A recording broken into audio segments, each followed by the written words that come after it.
Wild West TV.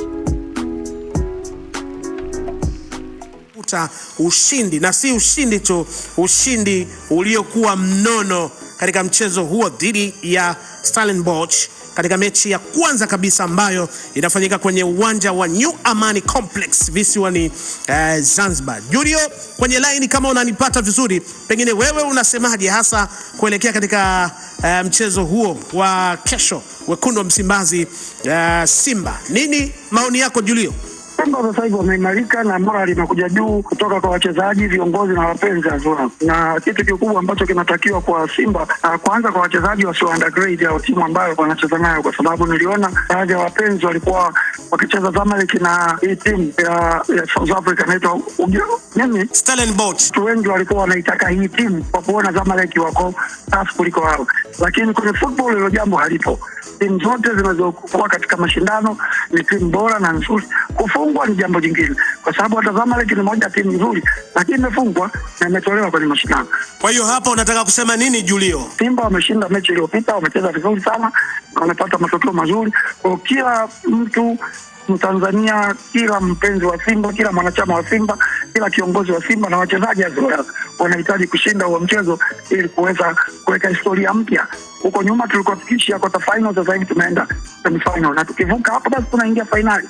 Ni jambo jema ambalo kila Mtanzania analitaka. Wachezaji nini wanapaswa wafanye kwenye kutafuta matokeo? Kucheza kwa kuheshimu wapinzani wetu na tuone kwamba hii ni mechi ngumu. Tusiseme kwa sababu wanacheza nyumbani, na nyumbani yenyewe tumezoea kucheza kwenye uwanja wetu wa taifa. Sasa hivi tunahamisha venue kwenye uwanja mwingine, kwenye mashindano tofauti na yale ambayo tumezoea kucheza ya Mapinduzi na mengine yote.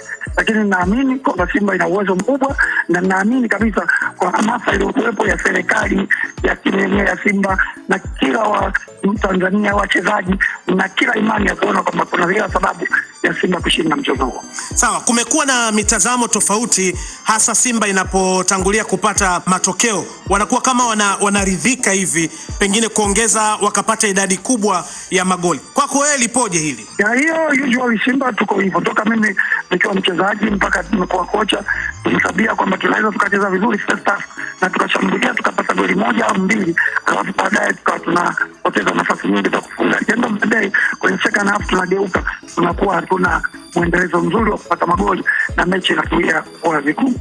Lakini nafikiri kwa mchezo huu mwalimu ameona hilo, na niseme tu kwamba atakuwa amebadilisha mambo hayo, na ninaamini kabisa kwa uwezo wa Simba na jinsi ambavyo wanacheza sasa hivi, kiukweli tutachindika pale Zanzibar na Simba wanakia sababu ya kushinda mchezo huu.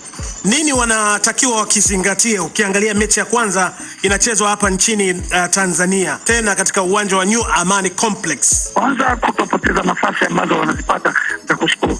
Wanahitaji wafanye utulivu mkubwa kutopoteza nafasi. Kwa hiyo utulivu na uchoyo kwa kwamba mimi nifunge ili nionekane bora kuliko mwingine.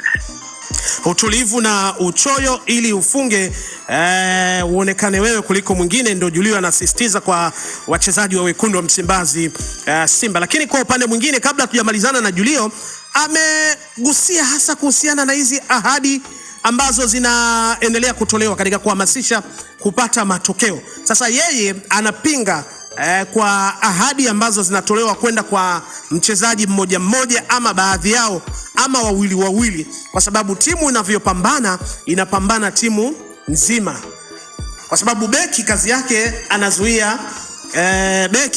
anazuia mashambulizi ama anazuia wasiende kushambuliwa. Goalkeeper naye anazuia. Wako ambao wanapeleka mashambulizi mbele, wako ambao wanasababisha wale ambao wanatakiwa waweze kufunga. Julio huyu hapa akizungumzia kuhusiana na hilo. Unajua kuna tabia ambayo imejengeka kwa baadhi ya viongozi, anaweza kumfuata mchezaji kinyemela, ukifunga nitakupa milioni 5, ukifunga nitakupa milioni 10. Kwa mtu kichangake anakuwa anaitengeneza kwa mimi nikishinda nitapata fedha. Mwisho wa siku sehemu ya yeye kumpa pasi mwenzie afunge ampi, matokeo yake anataka afunge yeye na kupoteza nafasi na kuiweka timu kwenye wakati mgumu. Kwa hiyo wachezaji wacheze kama timu, kwa sababu mchezaji wa mbele ukifunga maana yake amefunga Simba. Vipi goalkeeper anaika mbali ukiondoa labda apate penalty kuja kufunga. Hivi hapo unajua anakaa kule kuzuia na center back as well. Kwa kinachotakiwa kutumia nafasi zote wanazozipata ili kumaliza mechi mapema. Unataka kusema kama ni hamasa ya kuwapa fedha wachezaji wapewe timu nzima lakini si mmoja mmoja? Kwanza kwangu mimi hii mechi iliyopita nilisikia tajiri alisema anawapa wachezaji milioni 500, kitu ambacho hata Dr. Samia Suluhu Hassan mama wetu bora, mama ambaye anahamasisha soka, na ndio maana unaona mpira wa Tanzania umekuwa, ameweka goli la mama. Lakini kwa Taifa Stars alipotuambia kwamba tunatakiwa qualify kwenda AFCON, alisema atatupa milioni 700. Kwa tulipambana kupata milioni 700 wote, sio mtu mmoja. Kwa na hii viongozi waache hii kwanza kama ahadi hiyo ya wachezaji wote, ili mtu anajua kabisa kwamba nikitoa pasi nitapata pesa, nisipotoa pasi nitapata pesa, na nafasi tukipata tutumie kwa faida ya Simba, na nafasi wakipata watumie kwa faida ya Simba. Unasemaje kuhusiana na maoni ya Jamhuri Kiwero Julio Tarantino Pereira? Ni kweli alichokisema kinastahiki ama kinastahili kuwa namna hivyo? Dickson Jackson, wewe unasemaje? Unajua mpira ni teamwork, na mpira ukiwa ni teamwork ina maana kila mtu ambaye anahusika uwanjani anastahili kupata kitu. Maybe mtu aliyefunga huwa ndiye anakuwa kwenye headline au anayetoa assist, lakini pia kuna siku hizi kuna pre-assist nazo watu wanazizingatia kabla ya goli. Na mimi sidhani kama kuna issue kubwa sana kwenye hizi zawadi kutolewa, kwa sababu fundamental kwa mchezaji yeyote ambaye ananunua timu kubwa ni kuitumikia timu ambayo inamlipa mshahara. Mambo mengine yanakuja ni bonus. Yaani siwezi mimi nikawa niko Simba mchezaji na focus na ninachoenda kufanya uwanjani na ambacho nalipwa na klabu. Hizo bonus zingine sijui zawadi. Bonus inaongeza hamasa. Sasa hivi na kwa professional football hicho ni kitu ambacho sio kwenye mpira tu hili.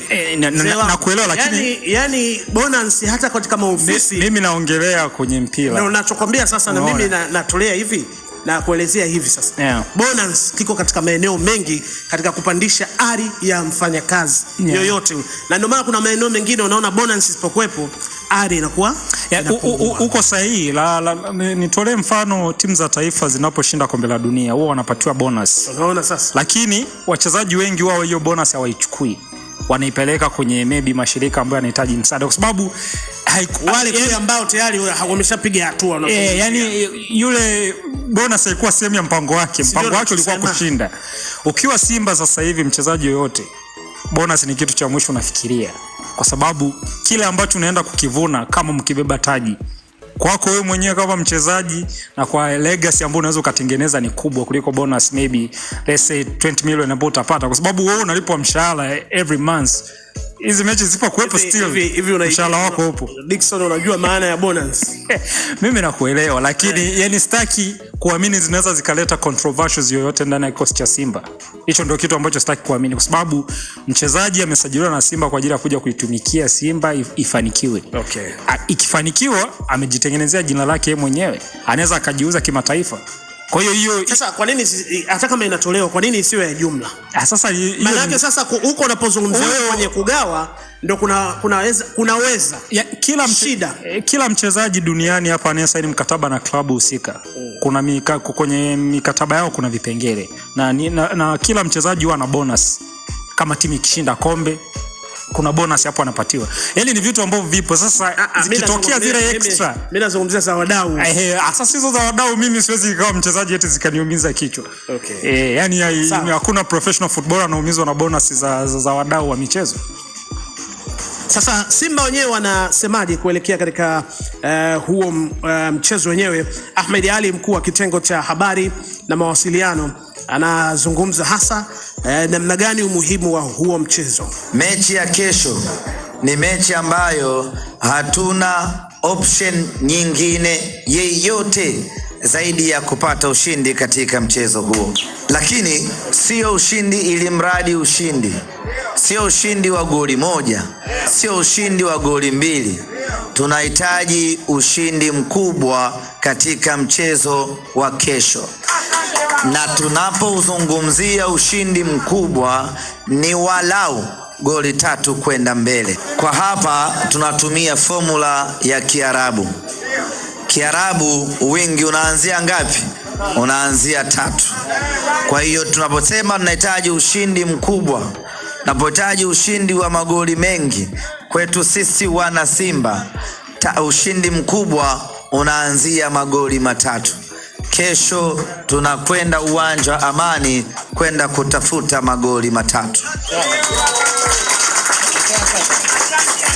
Lakini tunakwenda kwenye mechi hii kwenda kumuenzi hayati Abeid Aman Karume ambaye ndio muasisi wa jina la Simba Sports Club na ndio muasisi wa uwanja wa Amani. Yeye ndiye ambaye alituchagulia jina la Simba Sports Club kutoka jina la Sunderland na akatuambia nyinyi mnastahili kuitwa Simba Sports Club, na sisi tukalichukua hilo jina.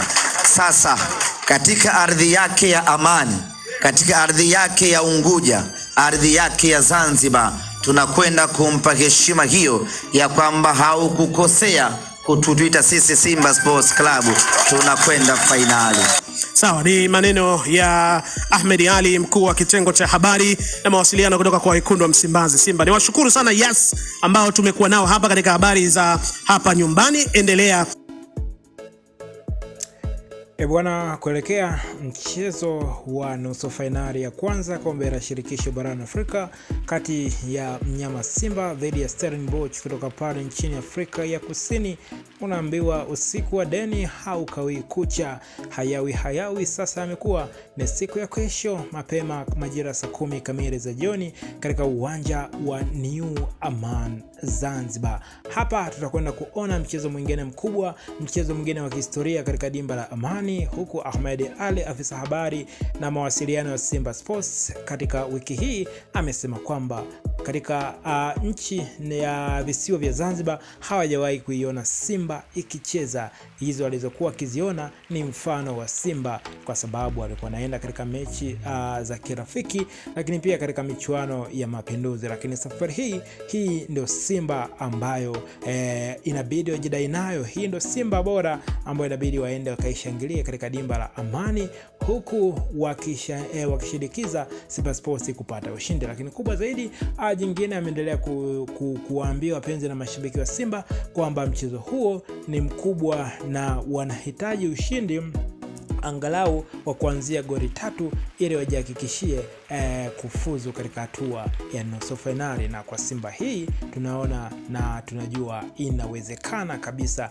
Hakuna kisichowezekana kwa Simba Sports, kwa sababu tangu mwanzo anaanza michuano hii amepita katika njia ambazo zilikuwa ni ngumu sana. Alianza katika hatua ya awali, hatua ya raundi ya pili dhidi ya Al Ahly Tripoli, lakini Al Ahly Tripoli akafa kwa Mkapa achuma 3-1, huku katika ardhi ya Tripoli kule mnyama Simba aliwalazimisha Tripoli suruhu ya bila kufungana. Lakini pia katika hatua ya makundi amekutana na timu kutoka Angola, timu kutoka Tunisia, pia Morocco, lakini zote amezibandua na mwisho wa siku kufika katika hatua ya robo final. Lakini robo final kakutana na National Al Masry kutoka pale nchini Misri, naye akapasuka goli 2 katika dimba la Mkapa jijini Dar es Salaam, na kupelekea mchezo huo kwenda katika mikwaju ya penalti, ambapo Simba pia Misri alikufa goli 2. Mwisho wa siku Simba akafuzu katika hatua hiyo ya nusu finali. Na sasa nusu finali anakutana na Stellenbosch hawa hapa kutoka pale nchini Afrika ya Kusini. Simba Sports hatua nyingine kubwa kuanzia miaka 2000, na anakwenda kuandika historia nyingine, kwa sababu Simba Sports anakuambia yeye finali anaitaka, lakini finali ni mpaka kuanza kuwatandika hawa Stellenbosch. Ndio kama unaweka katika sehemu ya comment una maoni gani juu ya mchezo